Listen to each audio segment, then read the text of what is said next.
지난 50여 년간 대한민국 경제의 심장 역할을 해온 여수 구가산단 석유화학 산업이 지금 공급 과잉과 비용 상승, 수요 부진이 한꺼번에 몰아치며 산업 존폐의 기로에 서 있습니다. 특히 2022년 1분기부터 2024년 4분기까지 단 3년 만에 산업용 전기요금이 약 75.8%나 급등했고 누적으로 80%에 육박하는 인상폭이 기업들의 수익성에 치명적 부담을 주고 있습니다. 현재 한국의 산업용 전기요금은 미국보다 50% 이상 비싸져 국제 경쟁력이 약화되었으며 여수 산단의 전기료는 3년 만에 1조 2천억 원에서 2조 1천억 원으로 급증했습니다. 여수 상인은 전기료 급등으로 산단 기업들이 글로벌 침체와 중국발 공급 과잉 속에 벼랑 끝에 몰렸다며 긴급 대책을 호소했습니다. 여수 산단 석유화학 기업들은 대부분 납사분해센터를 기반으로 에틸렌 등 범용 제품을 생산해왔으나 최근 중국발 공급 과잉과 글로벌 경기 둔화, 고유가 고환율 등으로 NCC 사업 모델의 수익성이 급락했습니다. 에틸렌 스프레드가 통상 이익이 나는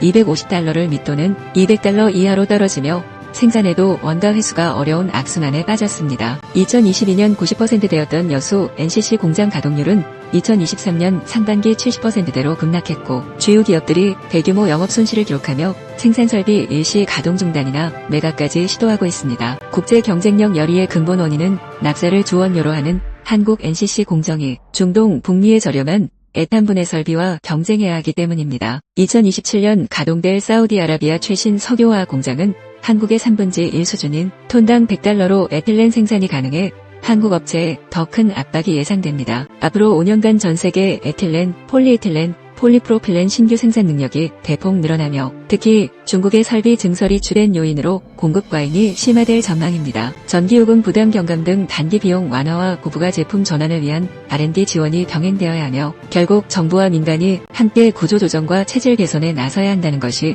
전문가들의 지적입니다. 여수 산단 내부를 지나는 여천선 철도의 활용리, 재개조 문제가 산단 경쟁력과 물류 효율화의 중요한 이슈로 부상했습니다. 이에 일각에서는 여천선을 폐선하고 부지를 수소 배관망 등 친환경 인프라와 도로, 주차장 등으로 활용하자는 과감한 제안이 나왔습니다. 이렇게 미래형 에너지 인프라와 물류시설을 구축하면 물류비 절감과 경쟁력 강화 효과를 기대할 수 있습니다. 여수 산단 위기의 근저에는 코로나19 이후 글로벌 경기 회복 지연, 각국의 긴축, 플라스틱 규제 등으로 인한 국내외 수요 정체와 중국 중동발 설비 증설로 인한 공급 과잉이 있습니다. 2028년까지 글로벌 초과 공급 물량이 국내 생산 능력의 5배에 달할 것으로 추산되며 국내 기업들은 저수가격 경쟁 또는 감산의 선택지밖에 남지 않았습니다. 2023년 여수 NCC 가동률이 70%대까지 떨어졌고 제품을 만들어도 원가조차 회수 못할 정도로 팔 수 없는 현실이 이어지고 있습니다. 고유가 고환율 등 원자재 가격 폭등과 에너지 비용 상승도 수익성 악화에 일조하며